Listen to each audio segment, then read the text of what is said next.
ভাবুন তো, একটি যুদ্ধ ড্রোন 1 সেকেন্ডেরও কম সময়ের মধ্যে একসঙ্গে 10টি নিশানায় হামলা করতে সক্ষম। কল্পকাহিনী নয়, বাস্তব।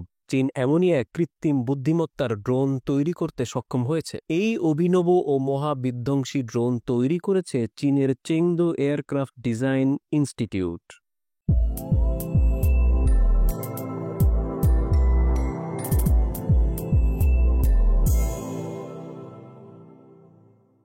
সামরিক অস্ত্রে কিভাবে কৃত্রিম মেধা বা এআই প্রযুক্তি ব্যবহার করা যায় তা নিয়ে বেশ কয়েক বছর ধরেই চীন কাজ করছিল।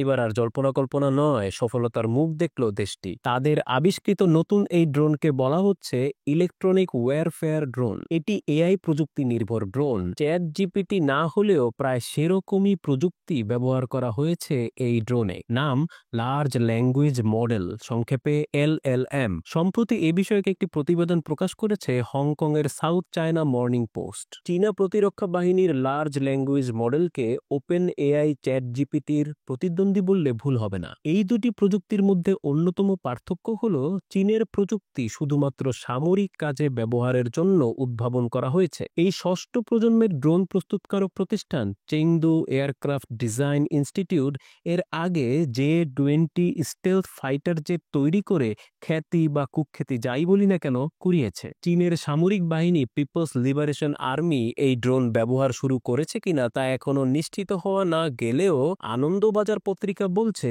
এই খবর পেয়ে নাকি ভুরু কুঁচকেছে যুক্তরাষ্ট্রের, আর কয়েকগুণ চিন্তা বেড়েছে নয়াদিল্লির। এই মানবহীন আকাশযানকে ইলেকট্রনিক বলা হচ্ছে কারণ এই অস্ত্র ইলেকট্রোম্যাগনেটিক ওয়েভ তৈরি করতে পারে। এর মাধ্যমে শত্রু রাডার ও রেডিও যোগাযোগ নিমিষেই শেষ করে দেয়া সম্ভব। রাডার বা রেডিও ধ্বংস না করে তড়িৎচুম্বকীয় তরঙ্গ ব্যবহার করে সেগুলোকে জ্যামও করতে সক্ষম এ ড্রোন। শত্রুদের রাডার ও রেডিও যদি অল্প সময়ের মধ্যে ধ্বংস করে দেয়া যায় তাহলে সহজেই শত্রুকে কাবু করা সম্ভব। সেই পথেই হাঁটছে চীনের লাল ফৌজ। বুঝতে অসুবিধা হচ্ছে না, চীনের LLM প্রযুক্তি নির্ভর ড্রোন ইলেকট্রনিক যুদ্ধের সংজ্ঞাকে আমূল বদলে দেবে। সাউথ চায়না মর্নিং পোস্ট বলেছে এটি যুগান্তকারী সামরিক আবিষ্কার। ড্রোনটি এমনভাবে ডিজাইন করা হয়েছে যে এটি নিজে থেকেই সিদ্ধান্ত নিতে পারে। কোনো কিছু বুঝতে একজন মানুষের যেখানে 1 থেকে 2 সেকেন্ড সময় লাগে, সেখানে এই ড্রোন বুঝতে সময় নেয় মাত্র 0.1 সেকেন্ড। তবে বেইজিংয়ের এই নতুন সমরাস্ত্রের সক্ষমতা নিয়ে সন্দেহ প্রকাশ করেছেন